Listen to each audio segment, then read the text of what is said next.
ఎన్నికల్లో ప్రజలకు అత్యాశకు పోయిందట, మోసపోయి కాంగ్రెస్ గెలిపించారు కేసీఆర్. నాకు ఇక్కడ బ్రేకులు వేయకుంటే సగం దేశానికి అగ్గిపెట్టాడంట. నేను పొంగనే కట్క ఒత్తినట్టే కరెంటు బంద్ అయింది, మేడిగడ్డలో ఇసుక జారి 2 పిల్లలు కొంగాయి అంతే, దానికే ప్రళయం వస్తుందా, దేశం కొట్టుకుపోతుందా, 2 రోజుల్లో టీవీలో ముంగడికి వచ్చి కాళేశ్వరంపై మాట్లాడతా, తలమాసి నుళ్ళు పోతే పార్టీ కథమని బేవార్ ఛానళ్ల ప్రచారం, సోషల్ మీడియాలో పోస్ట్ పెడితే బెదిరించడం మంచిది కాదు, మేము ఉన్ననాడు పోలీసులు దౌర్జన్యం చేయలే, కరీంనగర్లో బీఆర్ఎస్ సభ అంటూ ఒకరు చూస్తాను కదా. ఇక్కడ చూడండి, ఎన్నికల్లో ప్రజలు అత్యాశకు పోయినట. సిగ్గుండాలే, సిగ్గు శరం లేకుండా ఇంకా మాట్లాడుతా ఉన్నావు దుర్మార్గుడా. ప్రజల తీర్పును గౌరవించాల్సిన సన్నాసు నువ్వు.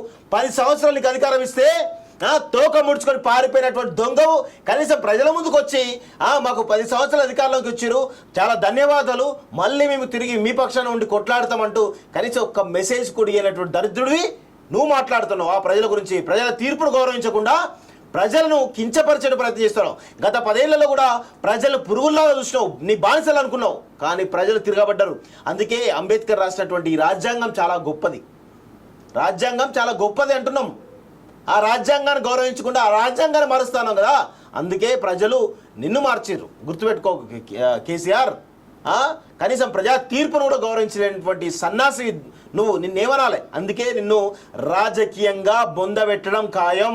నువ్వు ఎన్ని పగటి కలలు వేసినా, ఎన్ని మాయముచ్చట్లు చెప్పినా, ఎన్ని పిట్టల దూరం ముచ్చట్లు చెప్పినా నిన్ను ప్రజలు మాత్రం ఒప్పుకోరు కాక ఒప్పుకోరు. ఖచ్చితంగా నిన్ను రాజకీయంగా బొందబెట్టడం ఖాయం. నిన్నెవరు కూడా నమ్మే పరిస్థితి లేదు. నీ పక్కన వాళ్ళు ఈరోజు ఇక్కడ ఉంటారు, రేపు వేరే పార్టీలకు పోయే పరిస్థితి కనబడతా ఉంది. అదే కనబడతావు. నీ సన్నిహితులు కూడా త్వరలో పోతారట. నీకు చాలా దగ్గరగా నమ్మకంగా ఉన్న వాళ్ళు కూడా రేపు మాబో పార్టీ మారేటువంటి అవకాశం కనబడతా ఉంది. చూడండి, ఈ పిక్చర్లో కూడా వాళ్ళు ఉంటారు. కరెక్ట్గా చూడండి, మాట్లాడుతున్నాడు. ఇంకేమంటాడు, మేమున్నాడు పోలీస్ దౌర్జన్యాలు చేయలే కరీంనగర్ బీఆర్ఎస్ సభలో అంటూ కేసులు మాట. ఒకసారి దాని గురించి కూడా మీకు ఒకసారి చూపించే ప్రయత్నం చేస్తాం మిత్రులారా. ఒకసారి చూడండి, ఇది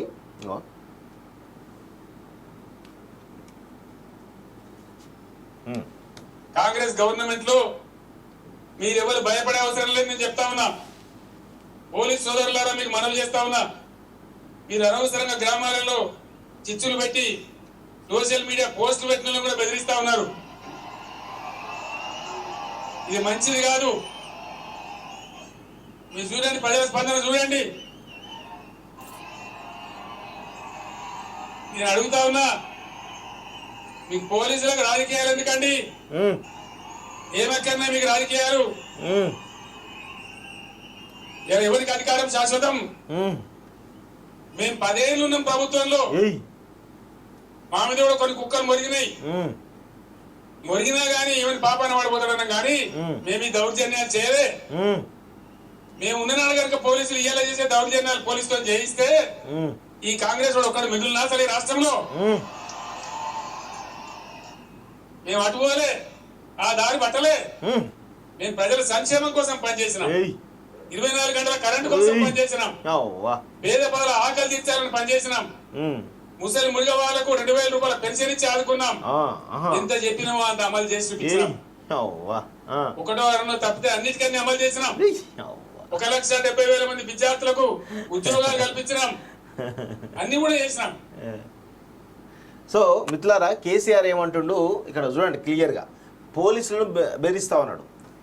అంటే వాళ్ళ హయాంలో అట మేము ఎప్పుడు ఏం చేయలే అంటున్నాడు. నేనే సాక్ష్యం, నేను మనతోలు వెలుగు రఘు, క్యూన్యూస్ మల్లన్న, మీ ముగ్గురమే సాక్ష్యం, ఇంకెవరు అవసరం లేదు మిత్రులారా. మాలాంటి వాళ్ళు చాలామంది ఉన్నారు.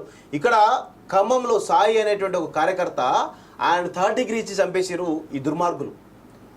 మరియమ్మ ఘటన ఒకటి ఉదాహరణ, ఆమెను కూడా చంపిర్రు. నేరేళ్ల సంఘటన లేదా? నేరేళ్లలో ఈరోజు అక్రమ ఇసుక మాఫియాని అడ్డుకుంటా ఉంటే 3rd డిగ్రీ ఇస్తే పాపం వాళ్ళందరూ కూడా ఈరోజు ఇప్పటికి కూడా వాళ్ళ ఆరోగ్యాలు అట్లే ఉన్నాయి. వాస్తవంగా మమ్మల్ని తీసుకుపోయి చిత్రహింసలు పెట్టిరు. ఎవరు? ఈ గోనె సందీప్ రావు. ఇప్పుడు ప్రస్తుతం గోనె సందీప్ రావు, ప్రణీత్ రావు వ్యవహారంలో భాగంగా గోనె సందీప్ రావు కూడా ఉన్నాడు. ఆయన ఆధ్వర్యంలో జరిగిన ఆపరేషన్ మాది. మమ్మల్ని తీసుకుపోయి ఎస్ఓటి పోలీస్ స్టేషన్లో అక్రమంగా అరెస్ట్ చేసి చిత్రహింసలు పెట్టినటువంటి దాఖలాలు లేవా? ఏం మాట్లాడుతున్నారు వీళ్ళు?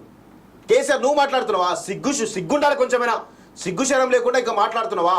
ఇలాంటి సంఘటనలు వేల సంఘటనలు ఉన్నాయి. మీ కార్యకర్తలు ఏమన్నాదా? ప్రతిసారి ఇష్టారీతిలో బూతులు తిరుగుతూ ఉంటే ఎవడుకుంటాడు? బరాబర్ ఇట్లా చేస్తారు. మీరు చేశారు. ఈసారి కాంగ్రెస్ ప్రభుత్వం ఇంతకంటే ఎక్కువ చేస్తే తప్పేమీ లేదు. ఎవరైనా కానీ జాగ్రత్తగా ఉండాల్సి. కానీ మాలాంటి వాళ్ళ మేము మీ యొక్క స్కామ్లను బయట పెడితే మమ్మల్ని చిత్రహింసలు పెట్టినటువంటి దాఖలాలు లేవనుకుంటున్నాం. కేసీఆర్ మేమే సాక్ష్యం చెప్తున్నాం, ఆన్ రికార్డ్ చెప్తా ఉన్నాం. నీ బిడ్డ చేసినటువంటి కథలు, నీ కొడుకు చేసినటువంటి కథలు, నీ సడ్డకుడు కొడుకు చేసినటువంటి కథలను అన్నిటి కూడా బయట పెడితే, వాళ్ళ అక్రమాస్తులు బయట తీస్తే మమ్మల్ని అరెస్ట్ చేస్తారా? మమ్మల్ని తీసుకుపోయి చిత్రహింసలు పెడతారా? 3rd డిగ్రీ ఇస్తారా? సిగ్గుండాలే కొంచెమైనా. ఇంకా మాట్లాడుతూ ఉన్నారా? అసలు నీకు ఇవ్వాలరా 3rd డిగ్రీ? నీకు ఇస్తే తెలుస్తుంది బాధ ఏందనేది. నిన్ను తీసుకుపోయి ఎస్ఓటి పోలీసు తీసుకుపోయి నిన్ను బట్టలు ఇప్పించి కొడితే వెళ్తుంది. సిగ్గుండాలే కొంచెమైనా కేసీఆర్కి. ఇంకా మాట్లాడుతాను. మా హయాంలో పోలీసులు అది ఉన్నారు ఇది ఉన్నారు కూడా. పోలీసు వ్యవస్థనే నీ కంట్రోల్లో పెట్టుకున్నావు కదా సన్నాసి. ఈరోజు ప్రణీతిరావు ఎవడు? ప్రభాకర్ రావు ఎవడు? గోనె సందీప్ రావు ఎవడు? వీళ్ళు కాదా? వీళ్ళ ఆధ్వర్యంలో జరిగిన ఆపరేషన్స్ కావు ఇవన్నీ? ప్రశ్నించే గొంతుకల పైన, ప్రతిపక్ష నాయకుల పైన ఉక్కుపాదం మోపినటువంటి దాఖలాలు మీ కావా? పోలీస్ డిపార్ట్మెంట్ నీ తాబేదారులుగా పెట్టుకున్నటువంటి దొంగవు నువ్వు మాట్లాడుతున్నావా? సిగ్గుండాలే కొంచెమైనా. సిగ్గు శరం లేకుండా పోలీసులు మా జోలికి వస్తే బాగుండదు, కబడ్దారం బెదిరిస్తా ఉన్నావు. బిడా గుర్తుపెట్టుకో, పోలీసులలో కానీ మేము మాత్రం అస్సలే వదలం. నిన్ను అస్సలే వదిలే ప్రసక్తే లేదు. రాజకీయంగా బొందబెట్టి తీరుతాం నిన్ను, నీ పార్టీని, నీ యొక్క కుటుంబాన్ని మొత్తం కూడా. తమాషాలు చేస్తున్నట్టు కేసీఆర్. ఇలాంటి నడవో ఇక తెలంగాణ అనేది చైతన్యవంతమైన ప్రాంతం. నీ మాయమాటలు ఒకసారి ఇంటరేమో, ఎందుకంటే నువ్వు తెలంగాణ ఉద్యమంలో నువ్వు కీలకంగా ఉన్నావు కాబట్టి ఒకసారి 2 సార్లు ఇంటర్ కానీ ప్రతిసారి వినడానికి తెలంగాణ ప్రజలు ఎడ్డి గొర్రెలు కాదు నువ్వు మాయమాటలు చెప్తినడానికి. సిగ్గుండాలే కొంచెమైనా. ఇక మాటలు గట్టిగా వస్తున్నాయి కానీ వద్దులే, మళ్ళీ ఇక పెద్ద మనిషి అయిపోయినావు.